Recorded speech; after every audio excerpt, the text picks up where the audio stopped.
Assalamualaikum warahmatullahi wabarakatuh. Semangat pagi. Alhamdulillah hari ini kita akan belajar bab 1 Bahasa Indonesia, materi teks berita. Sebelum Ibu menjelaskan apa itu teks berita, silahkan kalian siapkan terlebih dahulu alat tulisnya guna mencatat hal-hal yang penting.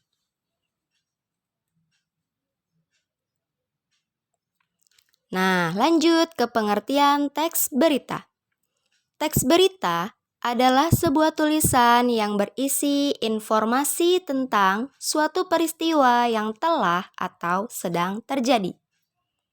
Dalam teks berita, biasanya informasi yang disampaikan merupakan peristiwa aktual, penting, dan menarik untuk diketahui publik, dan bersifat fakta.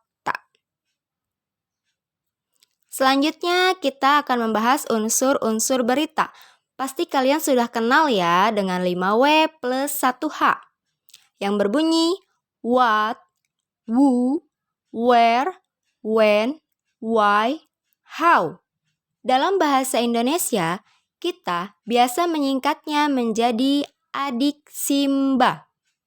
Apa, di mana, kapan, siapa, mengapa, bagaimana. Nah, unsur-unsur berita ini adalah sebuah pertanyaan yang akan menjawab tentang informasi penting dalam sebuah berita. Selanjutnya,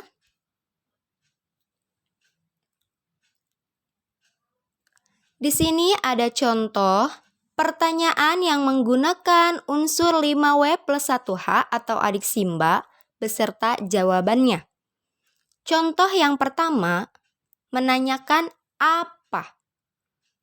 Peristiwa apa yang sedang terjadi? Jawabannya, padatnya pelabuhan Merak.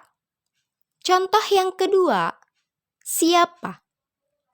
Siapa yang mengalami peristiwa itu? Dijawab, truk-truk pengangkut barang non-sembako. Nah, ada nomor 3, 4, 5, dan 6. Di situ mengandung pertanyaan di mana, kapan, mengapa, dan bagaimana. Silahkan kalian baca sendiri, kalian pahami. Di situ sudah lengkap ada pertanyaan beserta jawabannya. Semoga kalian paham ya.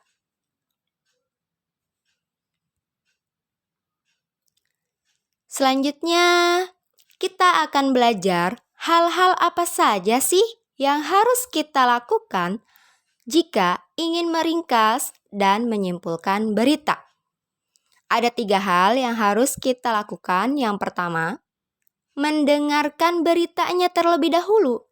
Kalian bisa mendengarkan berita di radio maupun di televisi.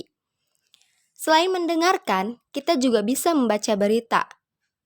Kalian bisa membaca berita di sebuah koran maupun di handphone kalian karena sekarang sudah banyak berita elektronik ya. Setelah mendengarkan atau membaca berita, tahap kedua yang harus kita lakukan yaitu mencatat informasi yang penting. Informasi yang penting ini harus berkaitan dengan unsur-unsur berita yang tadi sudah dijelaskan, yaitu 5W plus 1H atau adik Simba. Apa, siapa, di mana, kapan, mengapa, dan bagaimana. Selanjutnya, hal ketiga yang harus kita lakukan adalah menyampaikan kembali isi berita yang sudah kita catat informasi pentingnya tadi secara lengkap dan ringkas. Itulah ketiga langkah dalam menyimpulkan berita. Baiklah, sekian pembelajaran kita hari ini. Semoga informasi yang kalian dapatkan bisa bermanfaat dan bisa menjadi pembelajaran kalian untuk menganalisis sebuah berita ketika kalian membaca maupun menonton sebuah berita. Terima kasih. Wassalamualaikum warahmatullahi wabarakatuh. Sampai jumpa lagi di pertemuan selanjutnya.